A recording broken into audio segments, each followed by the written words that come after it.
Hello everyone, Shri IAS academy में आपका स्वागत है। जैसा कि आप जानते हैं कि श्री आईएएस एकेडमी ने लेट्स क्रैक प्रीलिम 2.0 नाम की सीरीज की शुरुआत की है, जिसके अंतर्गत हमारी कई सारी सब सीरीज चल रही हैं। उसी दिशा में ये हमारी एक सब सीरीज है।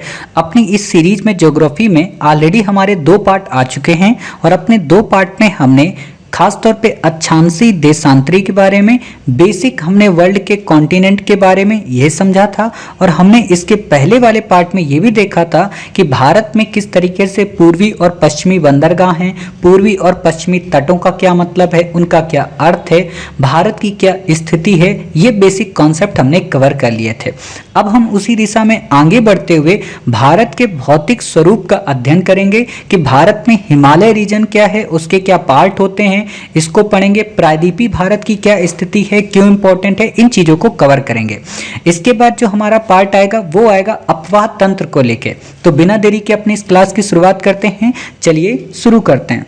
जैसा कि आप जानते हैं कि हमने अपने पिछले पार्ट में बेसिक के बारे में देखा था, इंडिया के संदर्भ में कि भारत की स्थिति क्या है, भारत की लोकेशन क्या है, भारत में पहाड़ियाँ कौन कौन सी हैं, भारत में पठार कौन कौन से हैं, उनका क्रम क्या है, पर्वत श्रृंखलाओं का क्रम क्या है। और हमने ये भी देखा था कि कौन कौन से पोर्ट पूर्वी घाट के हैं, कौन कौन से पश्चिमी घाट के हैं। मतलब पूरा का पूरा तथ्यात्मक था। अपना अपना माइक ऑफ कर लें।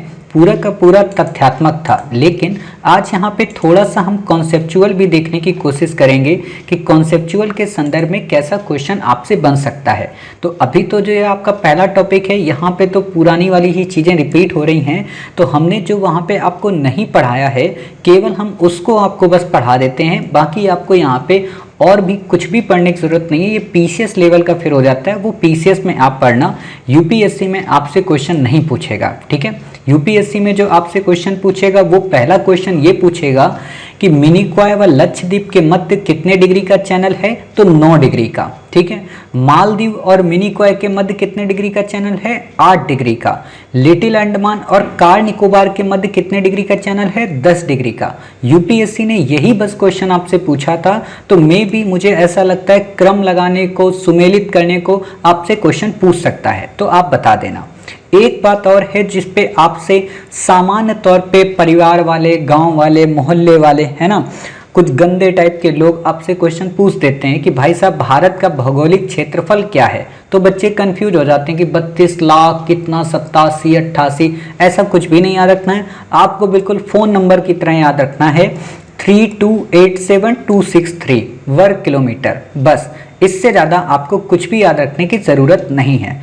आपको ये भी अच्छे से पता है कि क्षेत्रफल की दृष्टि से जो भारत है उसका स्थान 7वें नंबर पे आता है। पहले रूस, फिर कनाडा, फिर चाइना, फिर यूएसए, फिर ब्राज़ील और फिर ऑस्ट्रेलिया। इसका फार्मूला हो जाता है RCCCU और आपका BA, ठीक है। आपको ये बस याद रखना है कि RCCUBA ये हमारे 6 जो कंट्री हैं वो हमसे ऊपर हैं, अर्थात क्षेत्रफल की दृष्टि से वो हमसे बड़े हैं। इससे ज़्यादा आपसे ना तो क्वेश्चन पूछेगा, ना ही याद रखना है कि ये सब पुरानी बातें हमने आपको पढ़ा दी थी कि 15,200 किलोमीटर स्थलीय सीमा है, इस 6100 के संदर्भ में तटीय सीमा है। ये आपसे कुछ भी क्वेश्चन नहीं पूछेगा, ठीक है। आपको याद रखने की ज़रूरत नहीं है कितना टाइम लगता है, कितना टाइम नहीं लगता है, कितना अक्षांश है, ये सब कुछ पढ़ाया है, ठीक है। तो आपको इसे याद रखने की बिल्कुल भी आवश्यकता नहीं पड़ती, समझ गए। बाकी आपको याद नहीं रखना है। हमने इससे पहले वाले टॉपिक पे आपको ये बेसिक बातें बता दी थी कि आंतरिक जल क्या होता है, अविच्छिन्न मंडल क्या होता है, आधार रेखा क्या होती है, ठीक है, आर्थिक मंडल क्या होता है, उच्च सागर क्या होता है। तो सारी चीज़ें हमने आपको यहाँ पे कवर करा दी थी, समझ गए। बाकी आपको यहाँ पे याद नहीं रखना है कि 12 समुद्री मील क्या था, 24 समुद्री मील क्या था, 200 समुद्री मील क्या था, ये सब पढ़ाया है, ठीक है। कितने राज्य आते हैं ये अमेंडमेंट हो गया है, तो इसको आपको यहाँ पे नहीं देखना है, ठीक है। आपसे क्वेश्चन बिल्कुल भी नहीं पूछेगा कि कौन कौन से देशों से कौन कौन सी सीमा लगती है, याद नहीं रखना है, ठीक है। आदम ब्रिज, पंबन द्वीप, रामेश्वरम, है ना, इन पे बस क्रम लगाने को क्वेश्चन यूपीएससी पूछती है। तो मैंने ऑलरेडी आपको करंट अफेयर्स में कई बार पढ़ाया है, बट यहाँ पे एक बार मैं आपको फिर से लोकेशन दिखा देता हूँ ताकि आपसे जो क्वेश्चन है वो किसी भी हाल में गलत नहीं होना चाहिए, ठीक है। तो आप यहाँ पे देखेंगे तमिलनाडु के क्षेत्र को लेके जो श्रीलंका से जुड़ता है। तो यहाँ पे जो सबसे इम्पोर्टेंट चीज़ है तो आप देख लीजिए एक बार ध्यान से, ताकि आपका क्वेश्चन कहीं पे भी गलत ना हो कभी भी, ठीक है। तो देखिए इस लोकेशन को जब आप ध्यान से देखेंगे यहाँ पे तो आपको कई सारी चीज़ें मिलेंगी। क्या, पहले आपको मिल रहा है पंबन द्वीप, ठीक है, थोड़ा और मैं जूम करता हूँ। ये आपको यहाँ पे मिल रहा है पंबन द्वीप, ठीक है। यहाँ पे आपको मिल रहा है रामेश्वरम, यानी कि पहले पंबन फिर रामेश्वरम। फिर आपको क्या मिला, धनुषकोडी, ठीक है। धनुषकोडी जब आपको मिल गया, इसके बाद मिला आपको राम सेतु, ठीक है। ये पत्थर हैं वही भगवान राम वाले नल और नील के द्वारा, ठीक है। ये आदम ब्रिज, ठीक है। आदम ब्रिज के बाद आपको मिला थलाई मन्नार, ये मैंने ऑलरेडी पढ़ाया है, लेकिन ये नहीं पूछेगा मन्नार आइलैंड के बारे में, ठीक है। और ये जब मन्नार आइलैंड होता है तो ये बनती है गल्फ ऑफ मन्नार, और ये ऊपर यहाँ पे बनती है पाक की खाड़ी, ठीक है। तो आपको बस इतनी बातें यहाँ पे याद रखना है, बाकी आपसे क्वेश्चन नहीं पूछेगा। पाक की बे कहाँ पे है, श्रीलंका के पास में। मन्नार की खाड़ी कहाँ पे है, श्रीलंका के पास में, ठीक है। इससे ज़्यादा आपको यहाँ पे कुछ भी याद नहीं रखना है, ये सब फालतू की चीज़ें हैं। कितने स्टेट हैं कितने नहीं है कुछ भी आपसे क्वेश्चन नहीं पूछेगा। क्लियर इतनी बातें। चलिए अब बात आती है भारत के भौतिक स्वरूप के बारे में। भौतिक स्वरूप का क्या मतलब होता है, आप लोगों के दीवार पे एक मैप लगा होगा जिसको बोलते हैं फिजिकल मैप। फिजिकल का मतलब ये होता है भौतिक। और आप में से कल ही एक देवी जी ने प्रश्न चिन्ह उठाया कि सर ये जो आप मैप यूज करते हो ना, ये बड़ा गंदा मैप होता है, तो आप इसकी जगह पॉलिटिकल यूज किया करें। तो आज आप समझ सकते हैं कि इसकी अपने आप में कितनी प्रासंगिकता है। कहते हैं ना कि हर दिन किसी न किसी का दिन आता है, तो बेचारे का आज इसका भी दिन आ गया। तो ये मैप हम अगर कहें तो ये एक तरीके का भौतिक मैप होता है, इसी को बोलते हैं भौतिक मैप, ठीक है। इसमें अगर हम पॉलिटिकल ये बाउंड्रीज को दिखा देते हैं तो ये पॉलिटिकल कहलाता है। लेकिन मैं अगर आपसे कहूं कि इस मैप को आप क्या संज्ञा देंगे, तो इसको आप हाइब्रिड की संज्ञा दे दें, क्योंकि इसमें आपको पॉलिटिकल लाइन भी दिखाई पड़ रही है और आपको यहाँ पे भौतिक स्वरूप भी, फिजिकल स्वरूप भी दिखाई पड़ रहा है, ठीक है। तो ये हाइब्रिड हो गया, क्योंकि गूगल कंपनी वाला ऐसा कुछ काम तो करेगा नहीं, ठीक है। अब यहाँ पे एक चीज पहले आप ध्यान से देख लो, उसके बाद हम इस टॉपिक में गहनता से और गहराई से फिर देखने की कोशिश करेंगे।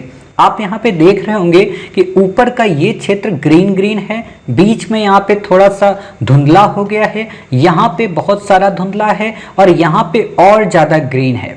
जब भी आपको एक ग्रीन सर्कल दिखाई पड़ेगा तो इसका मतलब है कि ये काफ़ी घनत्व वाला फॉरेस्ट्री एरिया है, मतलब यहाँ पे वनस्पति काफ़ी ज़्यादा होती हैं, यहाँ पे वर्षा काफ़ी ज़्यादा होती है और यहाँ पे अधिकांशतः चोटियाँ और पहाड़ियाँ आपको देखने को मिलेंगी, ठीक है।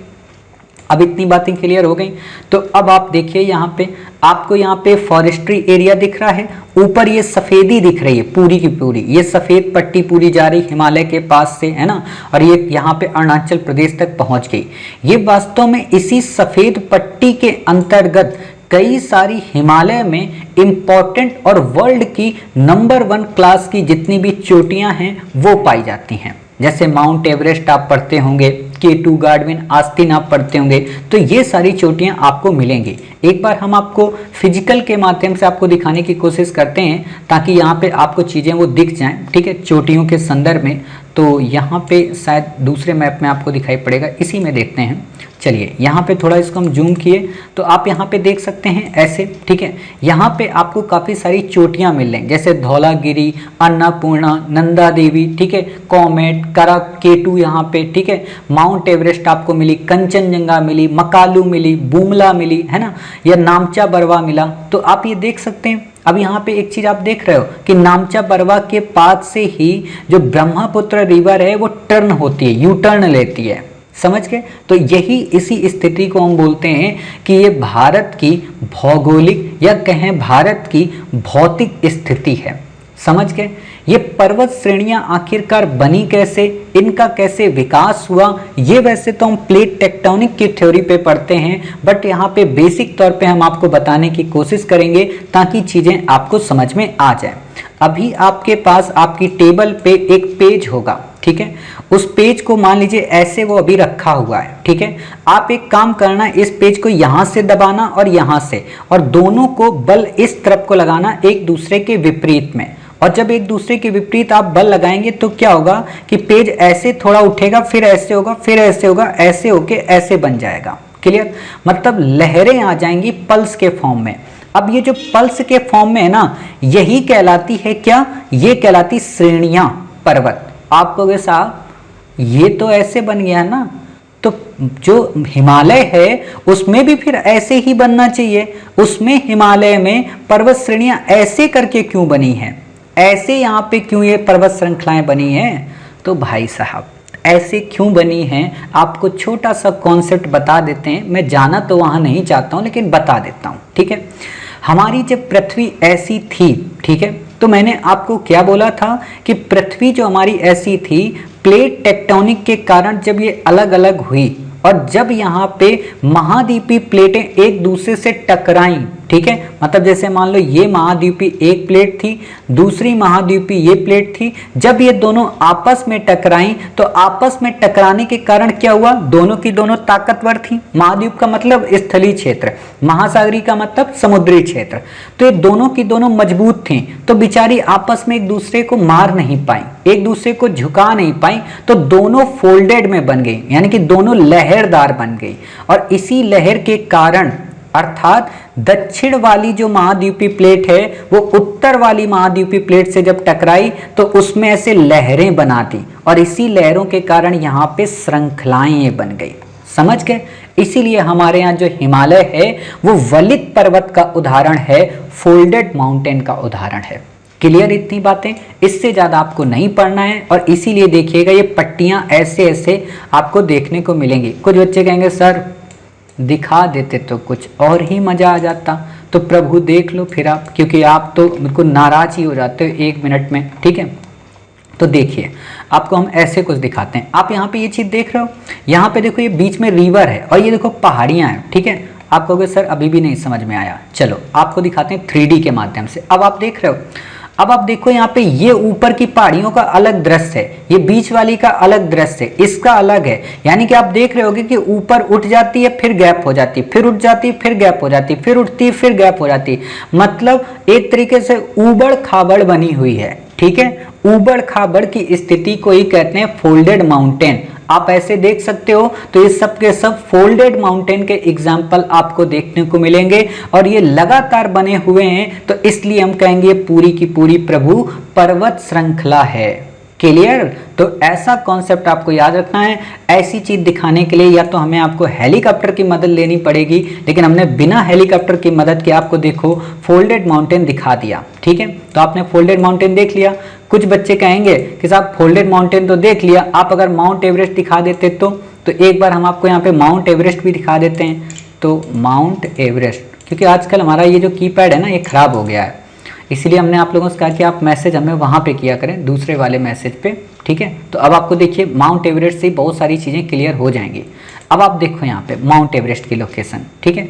इसको हम थोड़ा सा जूम करते हैं, तो यहाँ पे आप देखेंगे तो इस जगह पे यहाँ पे 3D की पिक्चर के रूप में, तो आप ये देखिए, ठीक है। अब ये देखो यहाँ पर्वत बना है, बाकी देखो यहाँ पे अलग अलग छोटे छोटे और पर्वत हैं, ठीक है, छोटी छोटी और चोटियां हैं, आप देख सकते हो आसपास दिख रही है मकालू की, यहाँ पे देखो ये दिख रही है ना।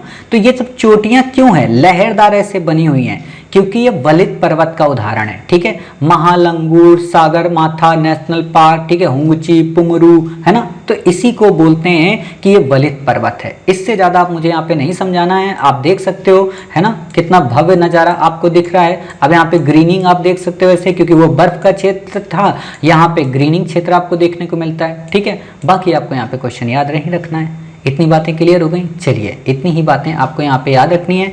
बाकी ये ढलान का एरिया है भारत का, ठीक है, ऐसे मान लो आप देख सकते हो, तो ये ढलान का एरिया हो जाता है यहाँ पे, बाकी आपसे क्वेश्चन नहीं पूछेगा, ठीक है। चलो अब इतनी बातें आप समझ गए हो, तो अब ज़्यादा मुझे समझाने की ज़रूरत पड़ेगी ही नहीं। अब हम देख लेते हैं क्लासेस को अपनी। क्लियर? चलिए देखते हैं इसको। भारत के संदर्भ में बात की गई है, या कहें भारत की भूगर्भिक संरचना की जब हम बात करते हैं, तो हमने आपको बताया अभी कि हिमालय के बारे में, लेकिन भारत को केवल हिमालय के संदर्भ में ही डिवाइड नहीं किया जाता, बल्कि भारत को मोटे तौर पे 3 भागों में डिवाइड किया जाता है। पहला जो पार्ट आता है वो कहलाता है दक्षिण का साफ प्रायद्वीपीय भाग। दक्षिण का प्रायद्वीपीय भाग की बात अगर हम करें तो इसका क्या मतलब हुआ, दक्षिण के प्रायद्वीपीय भाग के मतलब हुआ यहाँ पे ये जो नीचे का क्षेत्र है, या कहें कि ये वाला जो क्षेत्र है इसको कहते हैं दक्षिण का प्रायद्वीप। ठीक है, अब आपको चीजें यहाँ पे क्लियर होंगी। ये दक्षिण का प्रायद्वीप कहलाया, तो एक पार्ट तो ये कहलाता है। ठीक है, दूसरा पार्ट इसमें आपसे जो कहा जाता है वो होता है हमारा उत्तर का विशाल मैदान, और तीसरा जो होता है वो उत्तर की विशाल पर्वतमाला। अर्थात ये तीन पार्टों में हम भूगर्भिक संरचना के आधार पे बांटते हैं। एक ये पार्ट मिल गया आपको, दूसरा पार्ट आपको ये उत्तर की विशाल पर्वतमालाएं मिल गई, और तीसरा पार्ट ये बीच का मिल गया आपको गंगा का मैदान या उत्तरी मैदान। ठीक है, इतनी बातें क्लियर हो गई।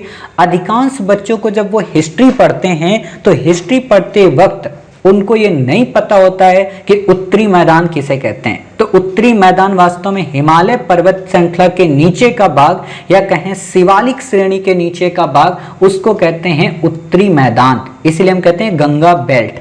ठीक है, बाकी आपको यहाँ पे याद रखने की जरूरत बिल्कुल भी नहीं है। इतनी बातें आपको क्लियर हो गई। चलिए, इतनी ही बातें आपको पढ़नी है।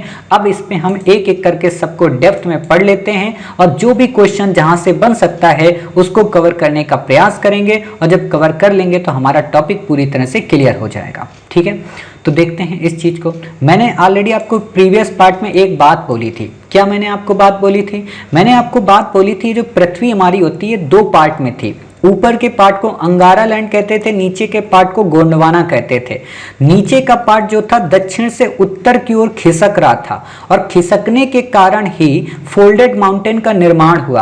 अर्थात अगर मैं ये बात आपसे कहूं तो नीचे जो नीचे जो भारत में लटक रहा है प्रायद्वीप, ये किसका पार्ट हुआ होगा? नीचे से आया है ना ऊपर, तो ये पार्ट हुआ था हमारा गोंडवाना लैंड का। इसीलिए हम कहते हैं कि दक्षिण का प्रायद्वीप गोंडवाना लैंड का पार्ट है।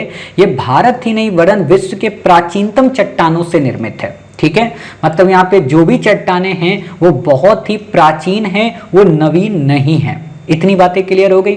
दूसरी जो इंपॉर्टेंट बात आपको याद रखनी है वो ये कि आर्कियन युग के चट्टानों से निर्मित हैं, अब नीस एवं शिष्ट के रूप में अत्यधिक रूपांतरित हो चुकी हैं। आर्कियन चट्टानें क्या होती हैं, धारवाड़ चट्टानें क्या होती हैं, कुडप्पा चट्टानें क्या होती हैं, दक्कन ट्रैप क्या होता है, ये सब मैंने आपको पढ़ाया था।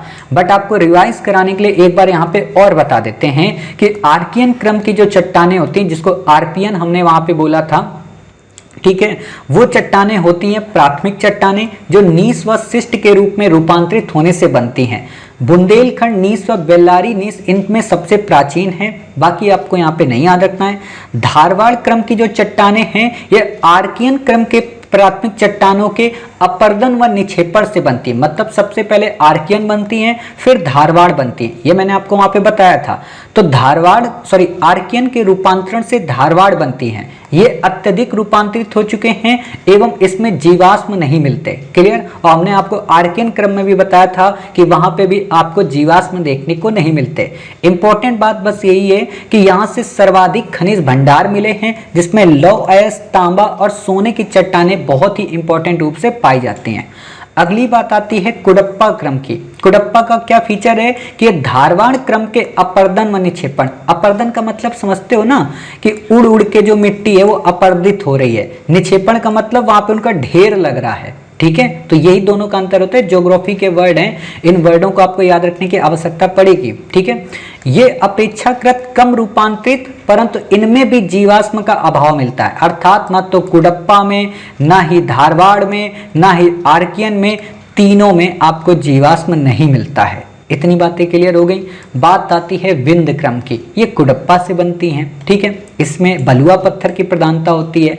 खास बात है गोंडवाना क्रम की। गोंडवाना क्रम की जो चट्टानें हैं, इन चट्टानों का निर्माण सबसे अधिक हुआ। ये चट्टानें कोयले के लिए फेमस हैं।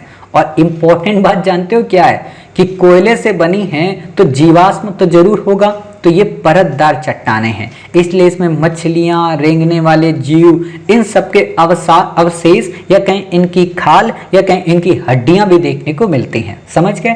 आपको समझ में आ गया? आपसे अगर क्वेश्चन पूछते कि क्या गोंडवाना लैंड की चट्टानों में जीवाश्म उपलब्ध होते हैं या उनकी उपस्थिति होती है, तो आप कहेंगे बिल्कुल साफ, गोंडवाना लैंड की चट्टानों में जीवाश्म की उपस्थिति देखी जाती है। दक्कन ट्रैप के बारे में इतना ज़्यादा आपको पढ़ने की ज़रूरत नहीं है। ठीक है, तो इतनी बातें यहाँ पे आपको पढ़ने की आवश्यकता थी।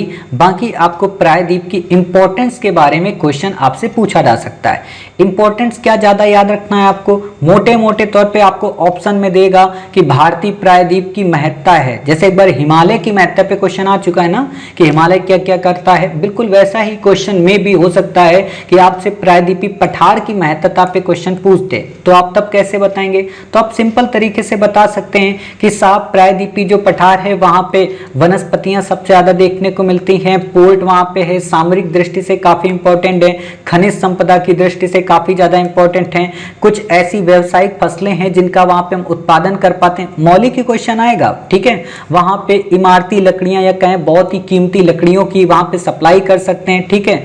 फिर आप ये बता सकते हैं कि हमारा जो जलीय पारिस्थितिकी है उसको महत्ता प्रदान करता है। बस इससे ज्यादा आपको यहाँ पे याद नहीं रखना है। अब देख लेते हैं मोटे तौर पे, ठीक है।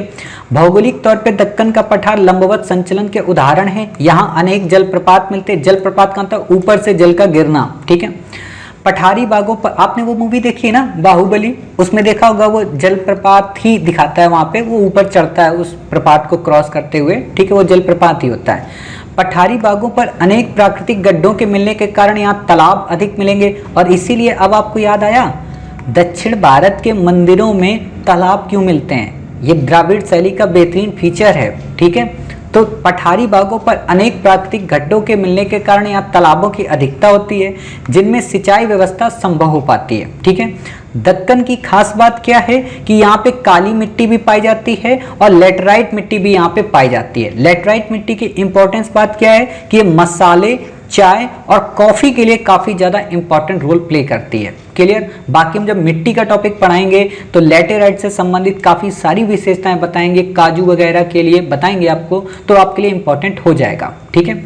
बात आती है यहाँ पे अत्यधिक वर्षा मिलती है पश्चिमी घाट पे, क्यों मिलती है उसे अगले टॉपिक में पढ़ाएंगे जब मानसून को पढ़ाएंगे, और ये भी फिर बताएंगे कि पश्चिमी घाट हमारे लिए इतना क्यों इंपॉर्टेंट होता है, पश्चिमी घाट के बगल में रहने वाला जो क्षेत्र है वो वर्षा से क्यों नहीं सिंचित हो पाता, अर्थात वो वृष्टि छाया क्षेत्र क्यों कहलाता है, वो वहां बताएंगे, वहां का पाठ है, यहाँ पे हमें इतना ज्यादा नहीं पढ़ना है। खनिज संसाधनों की दृष्टि से काफी ज्यादा इंपॉर्टेंट है, तो आप बता सकते हैं यहाँ पे सोना, तांबा, चांदी, ये सारी चीजें यहाँ पे देखने को मिलती हैं। इसीलिए कहते हैं कि जो छोटा नागपुर का जो पठार है वो भारत का रूर प्रदेश कहलाता है। क्यों? क्योंकि यहाँ खनिज संसाधनों का विपुल भंडार है।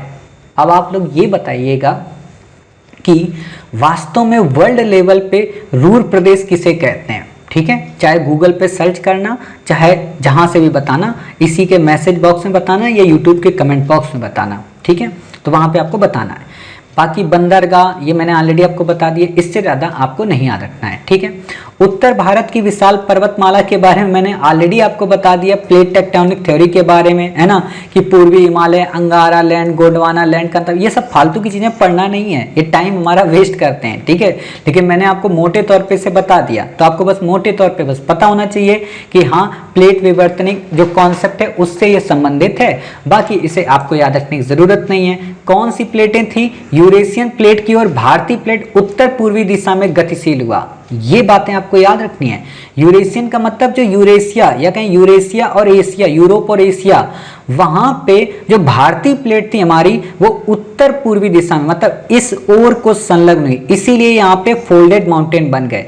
एक क्वेश्चन इसी दिशा पे आ सकता है कि जो भारतीय प्लेट है वो यूरेशियन प्लेट की ओर किस दिशा की ओर गतिशील हुई, उत्तर पश्चिम, उत्तर दक्षिण, उत्तर पूर्वी, तो आप बता देना साहब उत्तर पूर्वी, क्योंकि बहुत ही छोटा क्वेश्चन है और गलत हो जाता है बच्चों से, ठीक है। बाकी आपको यहाँ पे कुछ भी नहीं याद रखना है कि ओलोगो सीन था, फलाना सीन था, ये आपको नहीं याद रखना है। हिमालय क्यों इंपॉर्टेंट है मैंने ऑलरेडी आपको कई बार बताया था, मतलब मैंने कहाँ बताया, यूपीएससी ने आपसे क्वेश्चन पूछा है, मैं तो पहली बार ही आपको ज्योग्राफी पढ़ा रहा हूँ। हाँ, हिमालय क्यों इंपॉर्टेंट है? क्योंकि बड़ी बड़ी यहाँ पे पर्वत चोटियाँ होती हैं, तो जो ठंडी हवाएं साइबेरिया के क्षेत्र से आती हैं, एक बार आपको दिखा देते हैं, ठीक है, ताकि आपको किसी प्रकार की दिक्कत ना हो। तो यहाँ पे आप देखिए, ये हमारा हिमालयन रीजन है, ठीक है। हिमालयन रीजन के ऊपर ही यहाँ पे पड़ता है साइबेरिया का क्षेत्र, रसिया का मतलब क्षेत्र, यहाँ से काफ़ी सारी ठंडी हवाएं आती हैं, ठीक है। और ये जो ठंडी हवाएं आती हैं साइबेरिया के क्षेत्र से, इनको ये भारत में आने से रोक देता है। एक तो ये इंपॉर्टेंट। दूसरी इंपॉर्टेंट बात क्या है, सामरिक दृष्टि से, मतलब में हमारे पड़ोसी देशों से सुरक्षात्मक उपस्थिति कराता है। तीसरी बात क्या है कि यहाँ पे जो सियाचिन ग्लेशियर है या कई जो ग्लेशियर हैं वहां पे काफी ज्यादा खनिज संपदा हमें देखने को मिलती है। चौथी इंपॉर्टेंट बात कि यहाँ पे नदियों का स्रोत जो है वो हिमनद हैं और हिमनद के स्रोत होने के कारण यहाँ की नदियां हमेशा सदा नीरा हैं। वर्ड यूज कर रहा हूं, सदा नीरा। सदा नीरा का मतलब हमेशा बहती रहती हैं, यानी कि कभी सूखती नहीं है। क्यों? क्योंकि उनको पानी न केवल वर्षा से मिलता है बल्कि उनको जो जल है वो बर्फबारी से भी मिलता है, इसलिए यहाँ की नदियां सदा नीरा होती हैं। यहाँ की नदियां मौसमी नहीं होती हैं। और मौसमी कहाँ की होती है? प्रायद्वीपीय की। अपवाद तंत्र जब पढ़ाएंगे तो वहां पे आपको कवर कराएंगे, ठीक है। अभी बस यहाँ पे इतना ही समझ लो हिमालय का महत्व क्या है। अब यहाँ पे आप देखोगे तो बेसिक चीजें आपको मिल जाएंगी। और एक बात और बताएं आपको, जो हिमालय का हमारा रीजन है ना, ये वाला पूरा रीजन आपको एक बार मैप के माध्यम से दिखाता हूँ।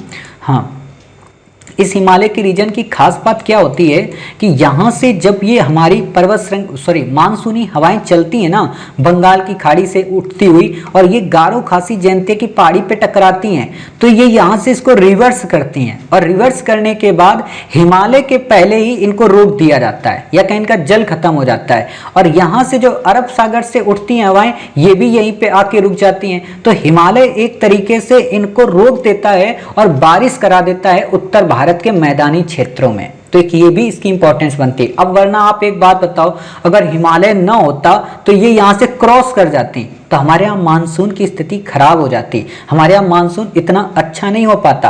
और एक और इम्पॉर्टेंट बात कि जो हमारे यहाँ पश्चिमी विक्षोभ आता है ना, पश्चिमी विक्षोभ का मतलब कि जो शीतोष्ण वर्षा होती है, कहें जो बहिरुष्ण चक्रवात होते हैं या बहिरुष्ण जो वर्षा होती है भूमध्य सागर से उठते हुए आती है, उसके लिए भी ये अनुकूल कंडीशन उपलब्ध कराता है।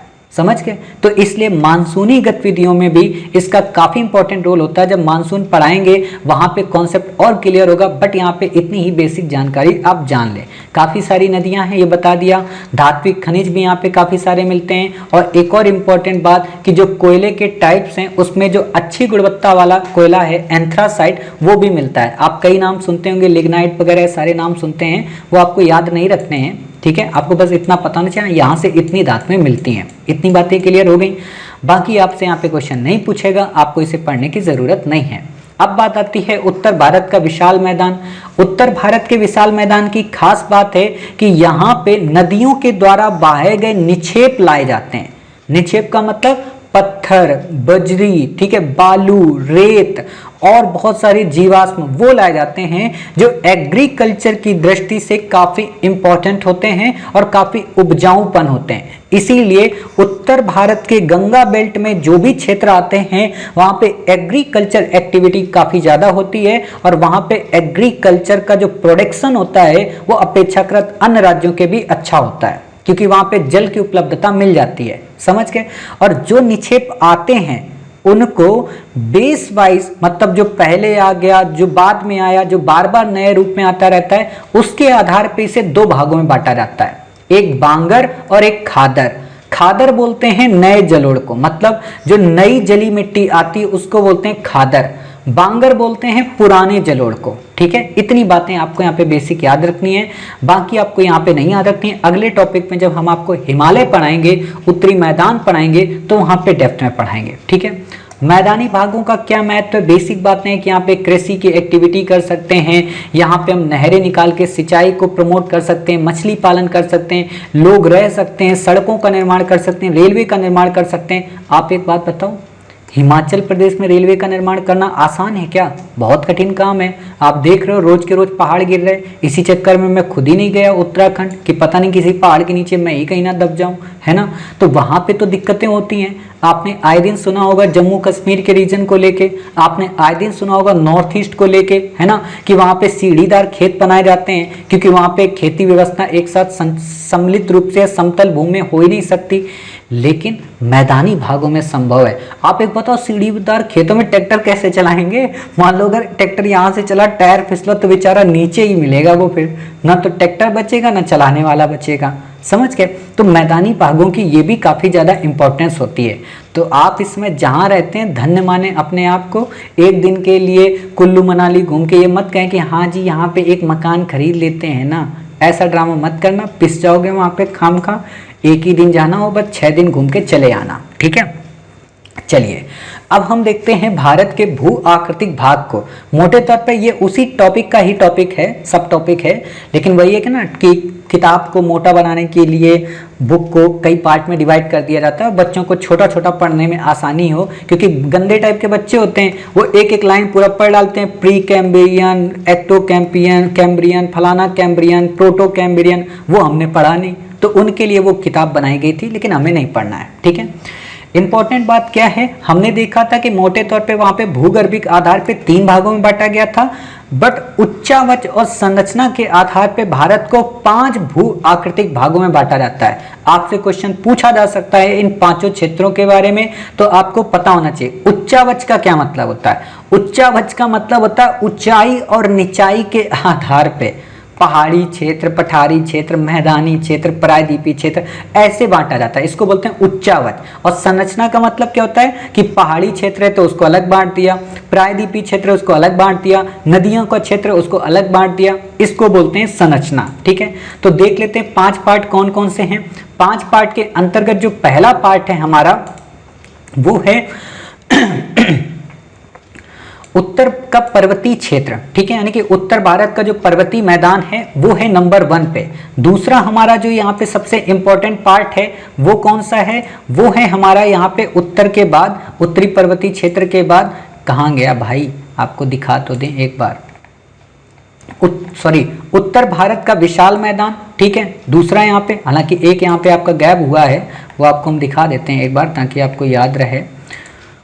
प्रायद्वीपीय पठार, इसको वैसे लास्ट में देना चाहिए क्रम के हिसाब से, लेकिन इन्होंने पहले ही दे दिया। तो उत्तरी भारत का मैदान आपने पर्वत श्रृंखला का देख लिया, प्रायद्वीपीय पठार आपने देख लिया। इसके बाद आता है उत्तर भारत का जो मैदान है, मैदानी क्षेत्र जिसको हम बोलते हैं, वो आपने देख लिया। चौथा जो यहाँ पे पॉइंट आता है वो आता है तटवर्ती क्षेत्र, ठीक है। 5वां जो पॉइंट आता है वो आता है यहाँ पे द्वीपीय भाग, ठीक है। तो इस आधार पे इन्होंने कहा है कि हमने पूरे के पूरे भारत को 5 पार्ट में डिवाइड कर रखा है, ठीक है। तो 5 पार्ट के बारे में आप यहाँ पे मैप के माध्यम से देख सकते हो, इन्होंने जो भी डिवाइड किया है कि हिमालय पर्वत श्रेणियां यहाँ पे इन्होंने दिखा दी, ठीक है। उत्तरी मैदान को इन्होंने ऐसे डिवाइड करके दिखा दिया। यहाँ पे आपको प्रायद्वीपीय को इस चित्र के माध्यम से यहाँ पे दिखाने की इन्होंने कोशिश की है, ठीक है।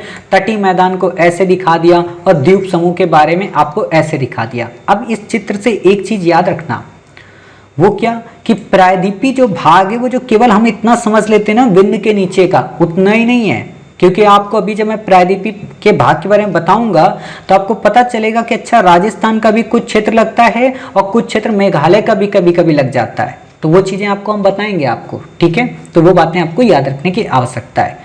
इतनी बातें क्लियर हो गई। तो अब हम बिल्कुल गंदा टाइप का और बिल्कुल तथ्यात्मक चीजों को पढ़ने की कोशिश करते हैं ताकि हमारा जो टॉपिक है वो कंप्लीट हो जाए, ठीक है। तो आपको अच्छे से पता है कि जो हमारा उत्तरी भारत का पर्वतीय क्षेत्र है उसकी खास बात जो सबसे बड़ी है वो ये कि विश्व की सबसे ऊंची एवं पूर्व पश्चिम में विस्तृत सबसे बड़ी पर्वतमाला है। पूर्व पश्चिम का मतलब कि पश्चिम से पूर्व तक ये विस्तृत यहाँ पे पर्वतमाला आपको देखने को मिलेगी। एक बार हम अपने मैप के माध्यम से आपको दिखाने की कोशिश करते हैं ताकि आपको यहाँ पे चीज पता चल जाए, ठीक है। ये देखिए, ये इस मैप में आप देखिए कुछ ऐसी यहाँ पे आपको पर्वतमाला देखने को मिलेगी, ठीक है। आप देख रहे हैं कि यहाँ से काफी विस्तृत मतलब काफी बड़ी पर्वत श्रृंखला ग्रेट हिमालयन इसीलिए इसे कहते हैं, ठीक है, देखने को आपको यहाँ पे मिल रही है। इतनी बातें क्लियर हो गई। चलिए अब देखते हैं आगे। यहाँ पे ये विश्व की नवीनतम मोड़दार पर्वत है। नवीनतम का मतलब कि अभी नई नई बनी है। एक बात बताओ, प्राचीनतम मैंने किसको बोला था? प्रायद्वीपीय पहाड़ियों को, ठीक है। प्रायद्वीप की जो पर्वत श्रृंखला है वो प्राचीनतम है, हिमालय की जो पर्वत श्रृंखला है वो नवीनतम है। इस पर्वत श्रेणी के पश्चिमी भाग में नंगा पर्वत के निकट पूर्वी भाग में मिस्मी पहाड़ियां या नामचा पर्वत के 2 तीखे अच्छ संगनी मोड़ देखने को मिलते हैं, ठीक है। अच्छ संगनी मोड़ देखने को मिलते हैं। खास बात क्या है, यहाँ पे जो मैंने आपको पढ़ाया था ना नामचा बरवा, यहाँ पे आपको मिलेगा और यहीं पे मिस्मी की पहाड़ियां आपको देखने को मिलेंगी। तो ये बातें आपको यहाँ पे याद रखनी है।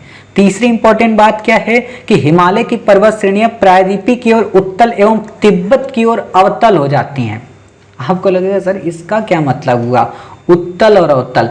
आप लोग लेंस वगैरह पढ़े हो ना, तिब्बत की ओर ऐसी हो जाती है, मतलब चाप के आकार में, ठीक है, और यहाँ के लिए ऐसी हो जाती है, नीचे के लिए, समझ गए। बस ये बातें आपको यहाँ पे पढ़ना है। फिर बात आती है पश्चिम से पूर्व की ओर पर्वतीय भाग की चौड़ाई घटती जाती है किंतु ऊंचाई बढ़ती एवं ढाल भी तीव्र होती है।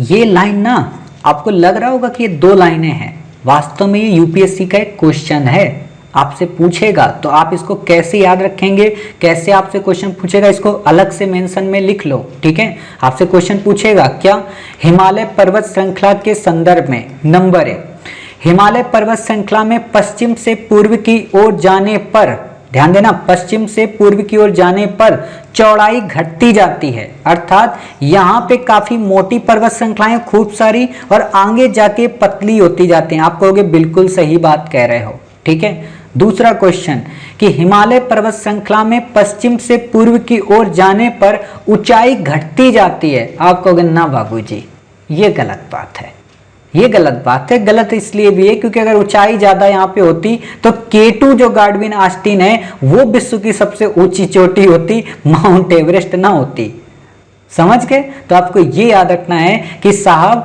पश्चिम से पूर्व की ओर जाएंगे तो चोटियों की ऊंचाई बढ़ती जाती है, क्लियर। यहाँ पे कहें कि ये ऊंचाई आपकी हिमालय से लेके जम्मू कश्मीर से लेके अरुणाचल प्रदेश तक में पहाड़ियां ऊंची होती जाती हैं, ठीक है। इतनी बातें क्लियर हो गई।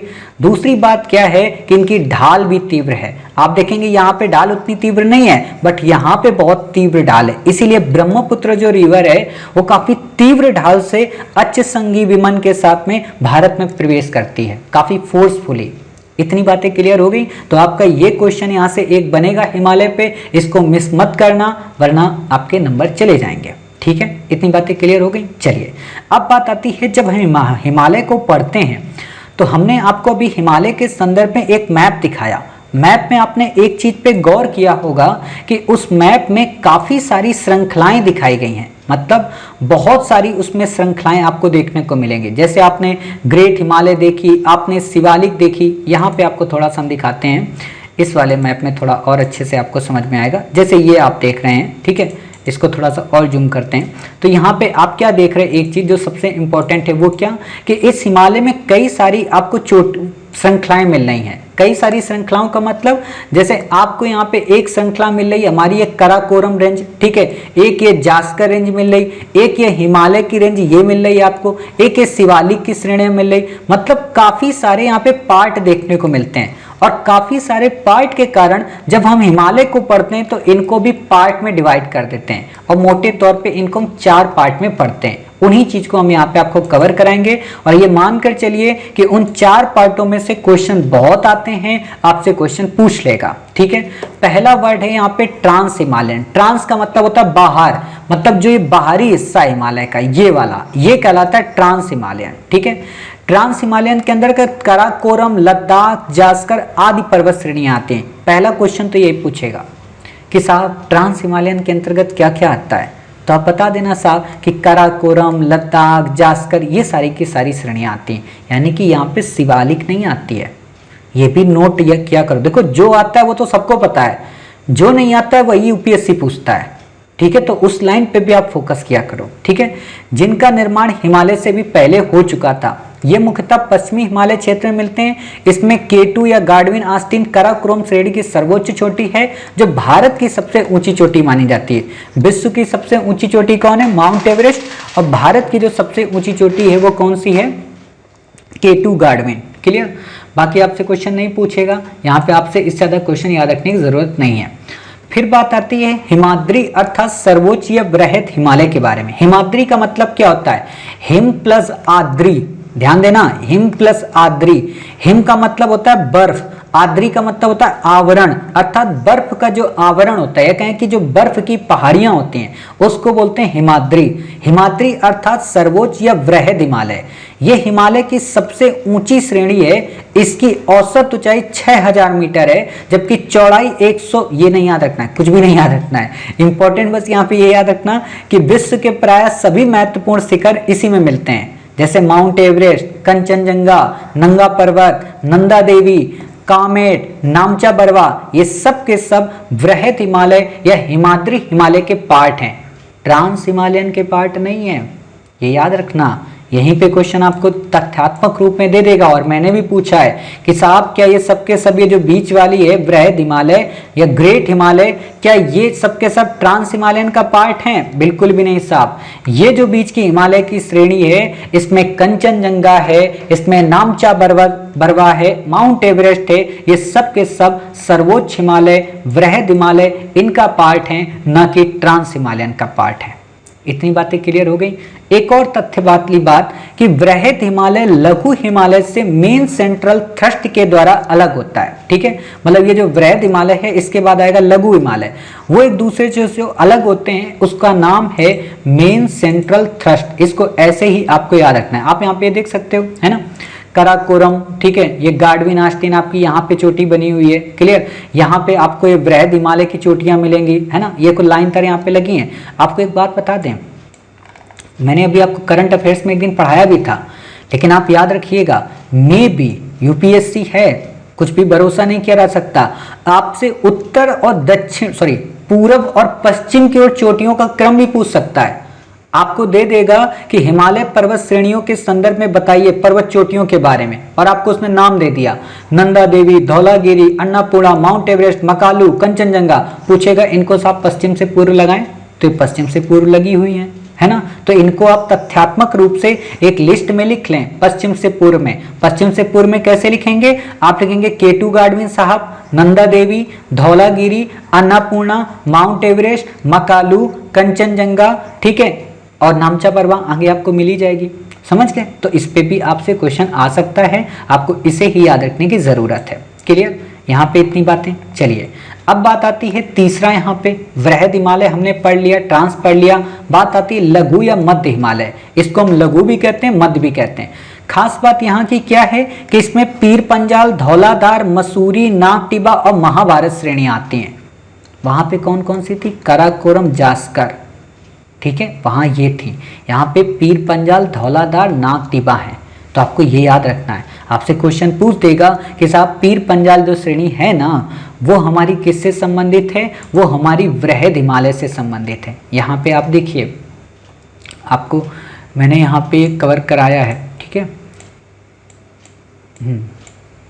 सॉरी, ट्रांस हिमालय, ठीक है, काराकोरम, लद्दाख और जास्कर के संदर्भ में। क्लियर? तो ये बातें आपको यहाँ पे याद रखनी है। फिर बात आती है यहाँ पे, ये आपसे कुछ भी नहीं पूछेगा। ये आपको पता है कि वृहद व लघु हिमालय के मध्य में कश्मीर घाटी, लाहौल स्पीति, कुल्लू व कांगड़ा, कुल्लू मनाली मतलब जो सब हैं, कहाँ पे हैं? लघु वृहद या वृहद और लघु हिमालय के मध्य में बने हुए हैं, ठीक है। गुलमर्ग और सोनमर्ग, ये आपको कुछ भी याद रखने की जरूरत नहीं है। लघु हिमालय जो है अपने स्वास्थ्यवर्धक पर्यटक स्थलों के लिए विख्यात है, ठीक है। उदाहरण के लिए यहाँ पे क्या क्या है? शिमला है, कुल्लू है, मनाली है और आपका लवासना है, ठीक है, ये याद रखना। दार्जिलिंग, ये आपसे क्वेश्चन नहीं पूछेगा। लघु हिमालय शिवालिक हिमालय से मेन बाउंड्री फॉल्ट से, ठीक है, मेन बाउंड्री फॉल्ट से ये अलग होता है। वो किससे अलग होता है? वो सेंट्रल से अलग होता है। क्लियर? ये मेन बाउंड्री से, बाकी आपको नहीं याद रखना है। शिवालिक के बारे में इंपॉर्टेंट है, आपसे क्वेश्चन पूछा जा सकता है, ठीक है।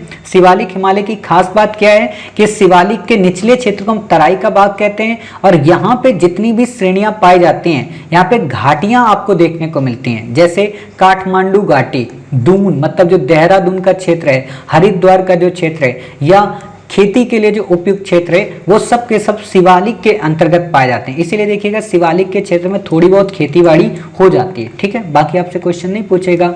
ये मैंने आपको जो कल दर्रे पढ़ाए थे, आप मैप में देख सकते हो, महाराष्ट्र के क्षेत्र में ये पाल घाट यहाँ पे, ठीक है।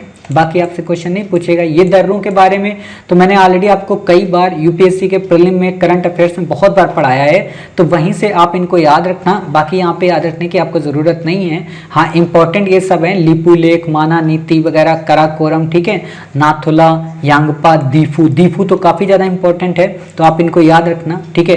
तुजू दर्रा भी काफ़ी ज़्यादा इंपॉर्टेंट है। जब सर्जिकल स्ट्राइक इंडिया ने म्यांमार के संदर्भ में की थी, आपको पता होना चाहिए, ठीक है, तो वहाँ पे इसी दर्रे का भी उपयोग किया गया था, ठीक है। बाकी आपसे क्वेश्चन नहीं पूछेगा। अब बात आती है यहाँ पे एक क्वेश्चन अच्छ संघनी मोड़ के बारे में, ठीक है। अच्छ संघनी मोड़ का मतलब जैसे यहाँ से ऐसे पर्वत श्रृंखला आ रही, यहाँ पे ऐसे झुक गई है, बिल्कुल झुकाव हो गया है, तो इसी को बोलते हैं अक्ष संगनी, मतलब झुक जाना, ठीक है। मोड़ दिए जाने के कारण यहाँ पे नदियां अपने प्रवाह को मोड़ देती हैं, ठीक है। बाकी आपसे यहाँ पे क्वेश्चन नहीं पूछेगा, आपको याद रखने की जरूरत नहीं है। बेसिक बातें यहाँ पे और देख लेते हैं जो इम्पोर्टेंट है कि सिंधु, सतलज, ब्रह्मपुत्र आदि जो पूर्ववर्ती नदियां हैं वो सब हिमालय क्षेत्र में गहरी घाटियां, गार्ज व कैनियनों का निर्माण करती हैं। आपसे क्वेश्चन एक बार क्या पूछा था कि हिमालय क्षेत्र की नदियों की विशेषताएं हैं, ठीक है, गहरी घाटियां, गार्ज और कैनियन का निर्माण। तो आप बता सकते हैं कि बिल्कुल साफ सही बातें बोल रहे। दूसरा जो आपसे क्वेश्चन पूछेगा वो ये, हिमालय क्षेत्र में काराकोरम, सिपकिला, नाथुला, बोमडिला आदि अनेक दर्रे मिलते हैं। आपसे तथ्यात्मक जानकारी के रूप में पूछ सकता है।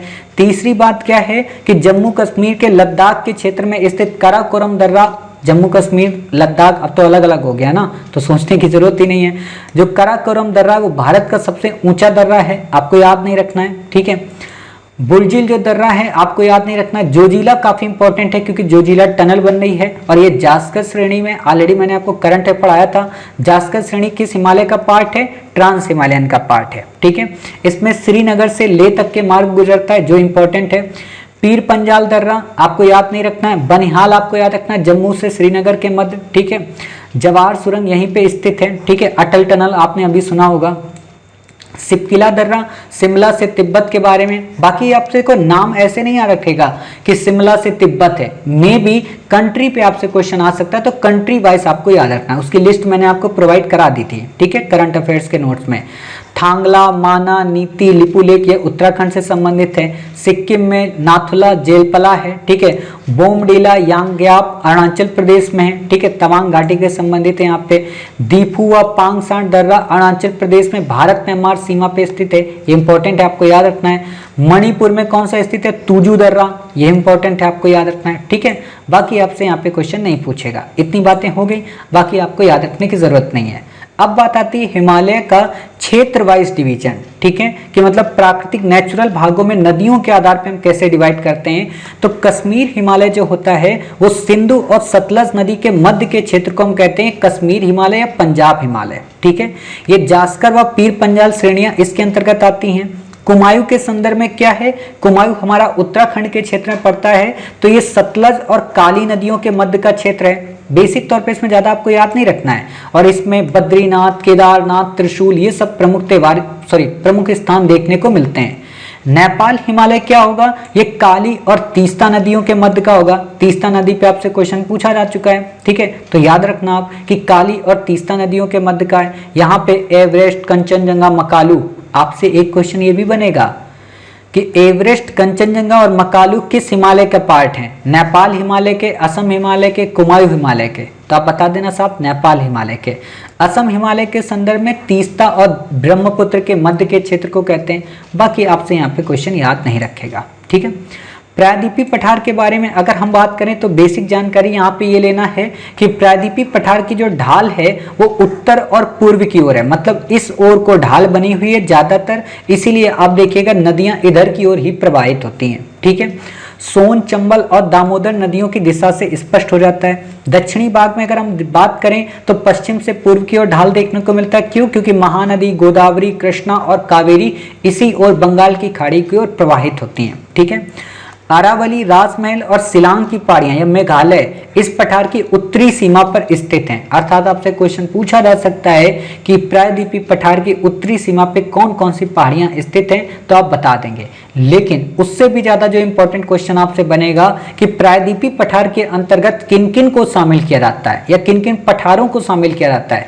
तो याद रखना, क्वेश्चन गलत नहीं करना है। पहला मालवा, बैतूल, बघेलखंड, बुंदेलखंड, दंडकारण्य, रायलसीमा का पठार, तेलंगाना का पठार, शिलांग का पठार, हजारीबाग और छोटा नागपुर का पठार, इतने पठार शामिल होते हैं प्रायद्वीपीय पठार के अंतर्गत। तो आपसे क्वेश्चन पूछा जा सकता है, ठीक है। अब बात आती है कि जो प्रायद्वीपीय पठार है वो कैसा है। ये घर्षित प्राचीन पठार है। जो हिमालय का पठार है वो कैसा है? वो नवीन पठार है, ठीक है। ये प्राचीन पर्वतमालाओं के अवशेष एवं हिमाच्छादन के भी प्रमाण यहाँ पे मिलते हैं। यहाँ जहाँ हिमालय में क्षैतिज संचलनों के उदाहरण हैं, वहीं प्रायद्वीपीय पठारी भागों में लंबवत संचलन है। इसका क्या मतलब है, मतलब प्रायद्वीपीय पठार में ऐसी ऐसी आपको पहाड़ियां मिलेंगी, ऐसी ऐसी करके, ठीक है। हिमालय में आपको ऐसी ऐसी पहाड़ियां मिलेंगी, मतलब क्रमवार क्षैतिज, ठीक है, क्षैतिज इसको बोलते हैं, ये क्षैतिज होता है, मतलब अक्षांशीय रूप में हिमालय में आपको पर्वत श्रृंखलाएं मिलेंगी, और यहाँ पे जो पर्वत श्रृंखलाएं मिलेंगी वो आपको ऐसी मिलेंगी, खड़ी खड़ी, ठीक है। इसीलिए यहाँ पे आपको सबसे ज्यादा जलप्रपात देखने को मिलते हैं, ठीक है, क्योंकि पहाड़ियां खड़ी होती हैं। इसीलिए आप देखना कडप्पा और बाहुबली मूवी में क्या दिखाया है कि पहाड़ियां वहां पे जलप्रपात आपको देखने को मिल रहा है, ठीक है। जोग जलप्रपात शायद मुझे याद है, तथ्यात्मक दृष्टि से हमारे यहाँ का फेमस है, ठीक है। तो वही बातें हैं, बाकी आपको यहाँ पे याद नहीं रखना है। इतनी बातें क्लियर हो गई। चलिए फिर आती है यहाँ पे बात क्या कि आपको ये तो अरावली के बारे में तो मैंने कल ही पढ़ाया था आपको, ठीक है। अवशिष्ट प्राचीन पहाड़ियों पर्वतमाला है, गुजरात से दिल्ली तक विस्तृत है, मैंने पढ़ा दिया था। इसका जो शिखर है गुरु शिखर धाम, ठीक है। विंध्याचल अत्यधिक पुराना व घर्षित मोड़दार है, मालवा पठार के दक्षिण में स्थित है, ये तो मैंने आपको पढ़ाया है, ठीक है। सतपुड़ा जो है ये सब कुछ मैंने शायद पढ़ाया है, ठीक है। धूपगढ़ वगैरह ये सब पढ़ा दिया मैंने, तो आपको यहाँ पे पढ़ने की जरूरत ही नहीं है, ठीक है। ये भी आपको पढ़ने की जरूरत है, छोटा नागपुर पठार को ये सब पढ़ा दिया मैंने आपको, ठीक है। आपको इसे याद नहीं रखना है। पश्चिमी घाट ताप्ती के मुहाने से लेकर कन्याकुमारी तक फैला हुआ है, इसमें कल ही मैंने आपको पढ़ाया था, सॉरी कल क्या कह रहे हैं, अभी पढ़ाया था आपको, ठीक है, पहले वाले प्रीवियस पार्ट में। पश्चिमी घाट को सह्याद्री भी कहते हैं, सब पढ़ा दिया। भोर घाट, थाल घाट, ये सब कुछ आपको पढ़ा दिया, तो इसको आपको याद रखने की जरूरत नहीं है यहाँ पे, ठीक है। अनाई मोडी, सेन कोट्टा गैप, पूर्वी घाट, ये सब पढ़ाया आपको, ठीक है। इसमें कुछ भी नया नहीं है, सब कुछ आपने ऑलरेडी लिख लिया है। उत्तर भारत के विशाल मैदान के संदर्भ में इसमें ज्यादा हमें पढ़ने की जरूरत नहीं है, बट जो सबसे इंपॉर्टेंट तथ्य है जहाँ पे क्वेश्चन आपसे पूछता है वो है भाबर, तराई और बांगर के बारे में, तो इसको याद रखना है। कैसे कि जो भाबर प्रदेश है वो शिवालिक की तलहटी में सिंधु से लेकर तीस्ता तक अविच्छिन्न रूप में मिलता है, यानी कि सिंधु नदी से लेकर तीस्ता तक विस्तृत है। खास बात क्या है कि ये 8 से 16 किलोमीटर चौड़ी एक पट्टी है, मतलब ऐसी एक चौड़ी पट्टी है, ठीक है। कंकड़, पत्थर, बजरी की अधिकता के कारण यहाँ इतनी अधिक पारगम्यता है कि नदियां यहाँ विलीन हो जाती हैं। आप में से कौन कौन से बच्चे उत्तराखंड गए हुए हैं? उत्तराखंड में तो वैसे आपको बजरी मिल ही जाती होगी, बड़े बड़े कंकड़ पथरीले वाले आपको मिल जाएंगे, और देखेंगे आप वहाँ पे गंगा जब प्रवाहित होती तो उन्हीं के ऊपर से होती है। बट उत्तराखंड के थोड़ा आप और ऊपर जाइएगा, जब आप लोग कभी केदारनाथ, बद्रीनाथ कभी गए होंगे तो कई बार आपको क्या होगा, वहाँ पे नदियाँ दिखती नहीं है, वो नीचे नीचे ही चलती रहती हैं। क्यों चलती रहती हैं? क्योंकि बड़े बड़े कंकड़ उनको घेरे रखते हैं, यानी कि उनको छिपा देते हैं, ठीक है। तो बड़े बड़े कंकड़ कहाँ पे मिलते हैं? भाबर प्रदेश में, और यहाँ पे नदियां विलीन हो जाती हैं, ठीक है। तराई का प्रदेश क्या है? भाबर प्रदेश के बाद का प्रदेश, अर्थात अत्यधिक आर्द्रता के कारण ये प्रायः दलदली होता है, और जो नदियां भाबर में खो जाती हैं वो नदियां यहाँ पे फिर से दिखाई पड़ने लगती हैं, बट इनकी जो गति होती है वो काफ़ी धीमी होती है। इसीलिए हम कहते हैं जो तराई का प्रदेश है वहाँ पे बायोडाइवर्सिटी, वहाँ पे वन काफ़ी ज़्यादा हमें देखने को मिलते हैं। इसीलिए आप देखिएगा कि उत्तराखंड के क्षेत्र में, है ना, जब भी आप नीचे आएंगे आपको बहुत सारे नेशनल पार्क देखने को मिल जाएंगे, समझ गए। इससे ऊपर आपको क्यों नहीं मिलते हैं ज़्यादा, यही रीजन होता है डिफरेंस का, ठीक है। बांगर की अगर हम बात करें तो ये मैदानी भागों का वह उच्च भाग है जहां सामान्यतः बाढ़ का पानी नहीं पहुंच पाता। पुराने जलोढ़ों से इसका निर्माण हुआ एवं कंकड़ व रेत अधिक मात्रा में मिलते हैं। जलोढ़ का मतलब क्या होता है? जल प्लस ओढ़, ओढ़ का मतलब कंकड़, जल का मतलब जल, इनके मिक्सअप से जो बनता है वो बनता है जलोढ़। एक तरीके के आप कह सकते हो पानी मिट्टी के साथ में मिक्स हुआ, ठीक है, उसी को कहते हैं जलोढ़, ठीक है। इस प्रदेश में कंकड़ पत्थरों के कारण असमतल व उच्च भूमि बन गई है, जिसे भूण नाम दिया जाता है, मतलब उबड़ खाबड़ जमीन यहाँ पे होती है, ठीक है। जैसे आप उत्तराखंड का क्षेत्र देखेंगे तो कुछ आपको ऐसा ही देखने को मिलेगा, ठीक है। खादर प्रदेश की खास बात क्या है? नवीन होता है, ये नवीन जलोढ़ों से बनता है। यहाँ बाढ़ प्रायः हर वर्ष नई उर्वर मिट्टी लाती है। जैसे आप उत्तराखंड के बाद देखेंगे नीचे के क्षेत्र के संदर्भ में, वहां पे आपको हमेशा नए से नए मैदान आपको देखने को मिलेंगे, इसीलिए कहते हैं कि वो खादर प्रदेश है, और इसका विस्तार डेल्टा प्रदेश के रूप में भी देखने को मिलता है। आपसे क्वेश्चन नहीं पूछेगा, ठीक है। गंगा ब्रह्मपुत्र का जो मैदान मैंने ऑलरेडी आपको बताया, ठीक है। बाकी आपको यहाँ पे याद रखने की जरूरत नहीं है। पश्चिम में मैदान मुख्यतः बांगर से निर्मित है, आपसे क्वेश्चन नहीं पूछेगा, ठीक है। ये दोआब वगैरह का क्रम आपसे नहीं पूछेगा, आपको इसे याद रखने की जरूरत नहीं है। सतलज की पुरानी धाराएं ही राजस्थान के घग्गर में मिल जाती है, आपको इसे भी याद रखने की जरूरत नहीं है। ठीक है, ये खोल बोल क्या है, ये सब तथ्यात्मक है, इतना गंदा नहीं पूछेगा। बस जितना पूछना है वो बाबर भाबर तराई और बांगर के संदर्भ में ही पूछेगा, बाकी आपसे नहीं पूछेगा। उत्तर भारतीय मैदान क्यों इंपॉर्टेंट है, मैंने आपको पहले ही पढ़ा दिया था, वही बातें यहाँ पे रिवाइज हुई हैं, तो आपको इसे याद नहीं रखना है। तटवर्ती मैदानों के संदर्भ में अगर हम बात करें, पश्चिमी तटीय मैदान और पूर्वी तटीय मैदान, बेसिक बातें मैंने आपको यहाँ पे बता दी थी, उससे ज़्यादा हमें यहाँ पे पढ़ने की ज़रूरत बिल्कुल भी नहीं होती है। कोंकण तट क्या होता है, कन्नड़ तट क्या होता है, मालाबार तट क्या होता है, ये सारी बातें हमने आपको बताई हैं। पूर्वी तटीय मैदान क्या है, ये सब कुछ मैंने ऑलरेडी आपको कवर करा दिया है। ठीक है, तो इसके संदर्भ में ज़्यादा हमें डिटेल में नहीं पढ़ना है। द्वीपीय भाग के बारे में थोड़ा सा बेसिक जानकारी मैं आपको दे दूं ताकि आपके क्वेश्चन किसी भी तरीके से गलत ना हो। तो जैसे हमारा जो अंडमान द्वीप है, इसकी खास बात क्या है कि उत्तरी अंडमान के क्षेत्र में जो चोटी है वो सैंडल पीक कहलाती है। ठीक है, मध्य अंडमान का जो क्षेत्र आता है वो सबसे बड़ा मतलब द्वीपीय क्षेत्र माना जाता है। दक्षिणी अंडमान में जो बात है वो वहाँ पे राजधानी है पोर्ट ब्लेयर, मैंने ऑलरेडी आपको पोर्ट ब्लेयर पोर्ट के बारे में पढ़ाया था। यहीं पे प्रसिद्ध सेल्यूलर जेल है, बाकी आपको यहाँ पे याद रखने की ज़रूरत कुछ भी नहीं है। जो मैंने आपको पहले ही पढ़ा दिया कि लघु अंडमान द्वीप समूह का सबसे दक्षिणी भाग है जो 10 डिग्री चैनल से इसे निकोबार के कार निकोबार से अलग करता है। एक बार मैप में आपको जरा जूम करके दिखा दूं ताकि ये चीज़ आपको अच्छे से क्लियर हो जाए। तो ये आप देख सकते हो, ये हमारा अंडमान का क्षेत्र है। ठीक है, आप ऐसे देख रहे हो, ये अंडमान निकोबार, क्लियर। अब यहाँ पे आप ये देखो, ये को 2 पार्ट में बटा हुआ है। ठीक है, ये पोर्टलैंड, ठीक है, यहाँ पे ये देखो, ये लिटिल अंडमान आप देख रहे हो, इसी चीज को कहते हैं अलग अलग हमने डिवाइड कर दिया। अब आपको यहाँ पे दिखाऊं कि 10 डिग्री और 9 डिग्री 8 डिग्री चैनल का मतलब क्या होता है, ताकि आपके दिमाग में भी ये चीज़ें समझ में आ जाएं। ठीक है, तो यहाँ पे देखो, एक चीज़ आपको कुछ दिख रही है, क्या दिखी है आपको, देखो यहाँ पे एक चीज़ आपको दिख रही होगी, ये 10 डिग्री नॉर्थ यहाँ पे दिख रहा है आपको। ठीक है, उससे हमें मतलब नहीं है। यहाँ पे आप ये देखो 12 डिग्री नॉर्थ, ठीक है, यहाँ पे 10.5 डिग्री, यहाँ 11 डिग्री, यहाँ पे 10 डिग्री, क्लियर। इन्हीं क्षेत्रों के आधार पे इसको डिवाइड किया जाता है, क्लियर, इन्हीं रेखाओं के आधार पे। बाकी आपको यहाँ पे कुछ भी याद रखने की ज़रूरत नहीं है, आपसे क्वेश्चन नहीं पूछेगा। ये देख रहे हो आप 10 डिग्री नॉर्थ, ठीक है, तो इसी के आधार पर इसको डिवाइड किया जाता है। खैर, बाकी आपसे क्वेश्चन नहीं पूछेगा। इंदिरा पॉइंट यहीं पर स्थित है, कुछ भी नहीं याद रखना है। अरब सागर में स्थित द्वीप लक्षद्वीप है, लक्षद्वीप के द्वीपों पे क्वेश्चन आ सकता है, तो मैं आपको एक बार मैप में वो सारे द्वीप दिखा देता हूँ लक्षद्वीप के, जो इंपॉर्टेंट है, जिस पे आपसे क्वेश्चन पूछा जा सकता है।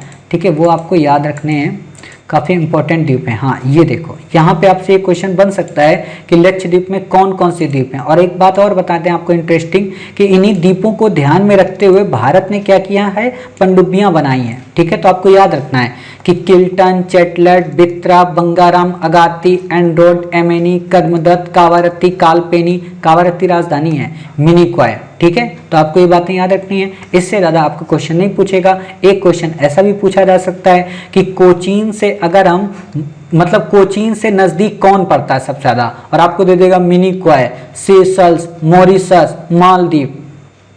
समझ गए, तो आपको पता होना चाहिए। आपको एक बार दिखा देते हैं इसमें भी मैप में, तो आप यहाँ पे कंफ्यूज मत होना। देखो यहाँ पे ये तो हमारे पड़ते हैं आइलैंड, ठीक है, इस जगह पे हमारा क्या पड़ता है, यहाँ पे मालदीव का क्षेत्र, तो ये हमारा दूर पड़ सकता है, क्लियर, लेकिन ये हमारे यहाँ पे पास के पड़ते हैं, क्लियर। बाकी आपको यहाँ पे याद नहीं रखना है। इतनी बातें चलो क्लियर हो गई, आपको यहाँ पे और कुछ नहीं पढ़ना है, ये आपका हो गया। बाकी आपसे यहाँ पे क्वेश्चन नहीं पूछेगा। अपवाह तंत्र के बारे में हम आपको अगले पार्ट में पढ़ाएंगे। रिवर सिस्टम के बारे में काफ़ी इंपॉर्टेंट है, इसमें जो सबसे ज़्यादा इंपॉर्टेंट रिवर है वो आपकी खास तौर पे गंगा तो नहीं है, उतने ज़्यादा उस पर क्वेश्चन नहीं आएगा। ब्रह्मपुत्र है, गोदावरी है, कृष्णा है, कावेरी है, ये रिवर सबसे ज़्यादा इंपॉर्टेंट है। इस पे क्वेश्चन आपसे पूछेगा इनकी ट्रिब्यूटरी को लेके। ठीक है, एक बार हम एनसीईआरटी में कुछ बेसिक चीज़ें देख लें, कहीं हमारा कुछ रह तो नहीं गया है इस प्रायद्वीपीय भाग को पढ़ाने के संदर्भ में।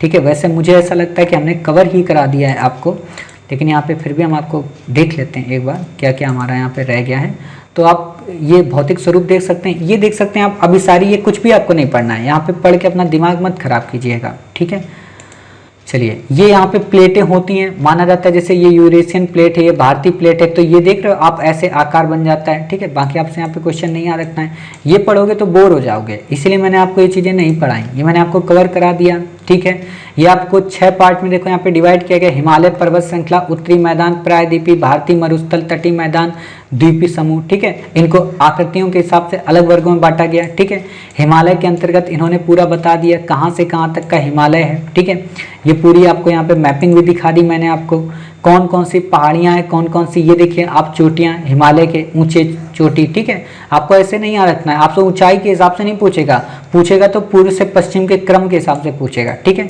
बाकी यहाँ पे वही पुरानी बातें यहाँ पे दे दिया इसने कि दून वगैरह की आकृतियाँ कहाँ पाई जाती हैं। ठीक है, आपको इससे ज़्यादा कुछ भी नहीं याद रखना है। उत्तरी मैदान वगैरह, दोआब के बारे में मैंने ऑलरेडी आपको पहले ही पढ़ाया था कि दोआब मतलब पानी की दो धाराएं, उसको बोलते हैं दोआब। ठीक है, बाकी आपको यहाँ पे कुछ भी याद रखने की आवश्यकता नहीं है। प्रायद्वीपीय पठार के बारे में मैंने ऑलरेडी आपको बताया था कि यहाँ पे सबसे ज़्यादा आपको क्या देखने को मिलेंगे, जलप्रपात वगैरह देखने को आपको मिलते हैं। आपसे क्वेश्चन नहीं पूछेगा। ये तटीय मैदान वगैरह आप देख सकते हो। ठीक है, आपसे क्वेश्चन नहीं पूछा। प्रवाल वगैरह, ये द्वीप मैंने ऑलरेडी आपको पढ़ा दिया। प्रवाल मैंने ऑलरेडी आपको किसमें पढ़ाया था, इन्वायरमेंट में, तो आपको याद रखने की जरूरत नहीं है। अर्थात हमने आपकी एनसीईआरटी को भी यहाँ पे कवर कर दिया। तो उम्मीद है कि आपको ये क्लास पसंद आई होगी। मिलते हैं अपने नेक्स्ट पार्ट में अफवाह तंत्र के साथ। तब तक अपना ख्याल रखिए, स्वस्थ रहिए। जय हिंद, जय भारत, वंदे मातरम, भारत माता की जय।